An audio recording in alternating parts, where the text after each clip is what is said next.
Assalamualaikum warahmatullahi wabarakatuh. Perkenalkan, nama saya Diversi Aulia dari SIB 3A dengan NIM 2313061. Di sini saya akan menjelaskan tentang betapa pentingnya body language dalam dunia public speaking.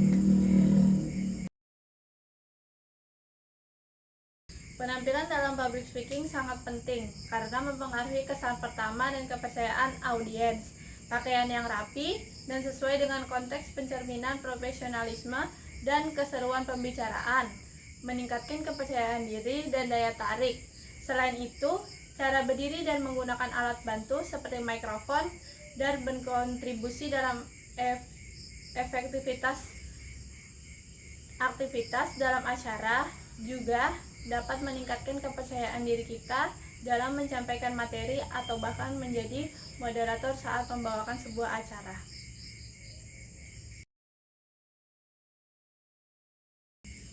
Strong paralanguage yaitu merujuk pada penggunaan elemen-elemen paralanguage yang efektif untuk menambah makna atau emosi pada komunikasi verbal. Berikut ini saya akan memberikan beberapa contoh bagaimana paralanguage kuat dapat digunakan. Yang pertama yaitu volume. Saat kita membawakan sebuah acara, suara yang keras atau bahkan terlalu kecil dapat memberikan tanda yang urgensi pada kalimat. Misalnya, kita harus keluar dari tempat ini, menjadi jelas bahwa ada situasi darurat. Atau misalnya kita menyampaikan sebuah kata kepada yang saya hormati, yaitu menggunakan nada yang lebih halus untuk menghormati orang-orang yang diundang atau para undangan yang diundang dalam sebuah acara. Yang kedua, yaitu intonasi perubahan nada suara, biasanya mengubah makna utas kata secara signifikan. Contohnya, jika Anda berkata, "Saya pikir ini luar biasa," dengan nada tinggi, maka orang lain akan merasa seperti dikagumi atau bahkan disegani atau seperti sedang dipuji. Seperti yang ketiga yaitu perulangan. Pengulangan kata atau frase dapat menegaskan maksud dan meningkatkan kejelasan sebuah informasi yang disampaikan.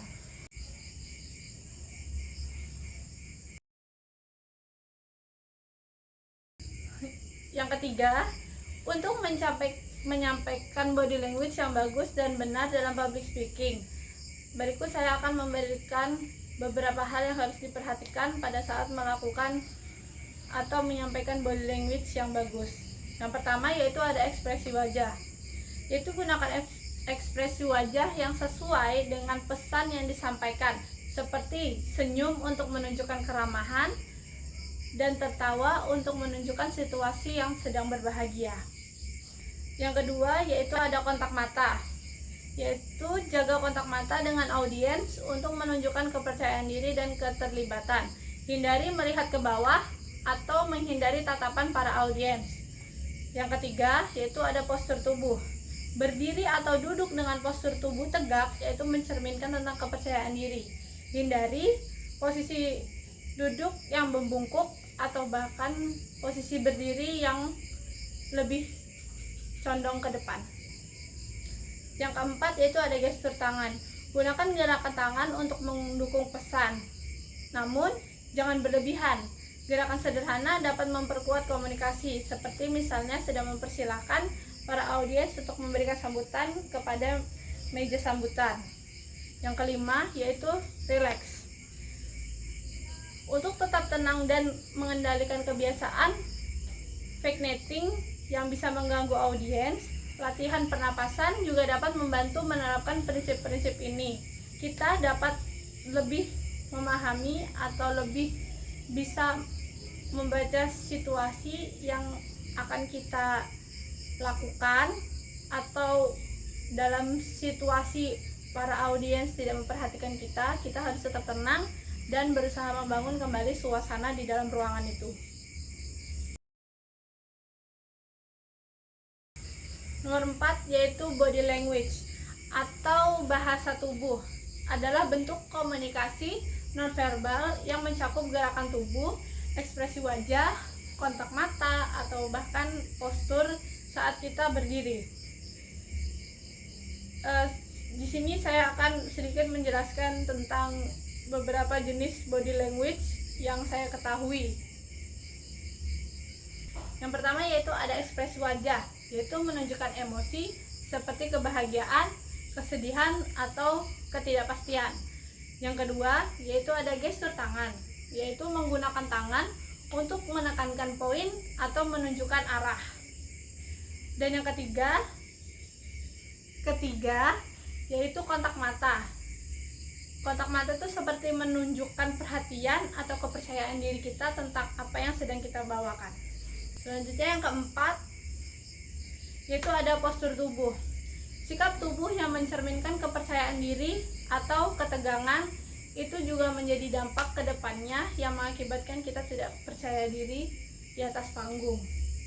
Dan yang terakhir yang kelima yaitu proximens, yaitu penggunaan ruang pribadi dalam interaksi. Misalnya kita menyampaikan sebuah informasi atau bahkan kita memberikan sedikit lelucon tentang sebenarnya yang merujuk kepada seseorang atau bahkan merujuk kepada diri kita sendiri, yang semua itu bersifat pribadi atau bahkan non verbal.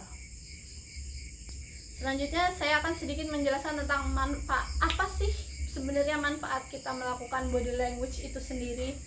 Yaitu yang pertama, dapat meningkatkan komunikasi, seperti misalnya yaitu memperjelas pesan yang disampaikan dan mengurangi kesalahpahaman. Semisal kita ingin menyampaikan sebuah pesan pribadi atau bahkan kita ingin membuat sebuah pengumuman yang merujuk kepada sebuah aktivitas secara pribadi atau dilaksanakan secara tertutup dan privat. Yang kedua yaitu membangun hubungan, seperti misalnya menciptakan koneksi emosional dan personal branding kita terhadap orang lain. Semisal kita membawakan sebuah acara yang besar, kita harus bisa membaur dengan audiens, atau bahkan kita bisa membangun suasana di saat seluruh audiens sedang semangat antusiasnya turun, kita harus bisa membangun semangat antusias itu kembali. Selanjutnya yaitu meningkatkan kepercayaan. Meningkatkan kepercayaan ini bisa termasuk ke meningkatkan kepercayaan diri kita sendiri. Misalnya seperti postur yang baik dapat meningkatkan rasa percaya diri. Contohnya dari cara berpakaian, menyampaikan sebuah bahasa, atau bahkan cara kita berjalan pun pasti audiens memperhatikan kita. Selanjutnya yaitu mendukung presentasi. Membuat presentasi yang lebih menarik dan persuasif, memahami dan menggunakan body language secara efektif juga dapat meningkatkan kualitas komunikasi dalam sebuah hubungan. Misalnya pada saat kita membawa acara seminar dan kita sebagai pemateri, sebisa mungkin kita membuat tampilan pada saat slide PowerPoint itu semenarik mungkin. Biasanya saat hal itu sangat menarik, audiens pasti akan tertuju kepada kita dan pasti mereka akan memperhatikan kita karena wah, itu menarik banget gitu. Mungkin sekian dari saya, itu yang dapat saya sampaikan tentang apa sih pentingnya body language, manfaatnya, cara penyampaiannya. Dari sekian banyak itu mungkin dapat dipraktekkan atau semoga dapat bermanfaat buat kalian semua. Sekian dari saya. Assalamualaikum warahmatullahi wabarakatuh.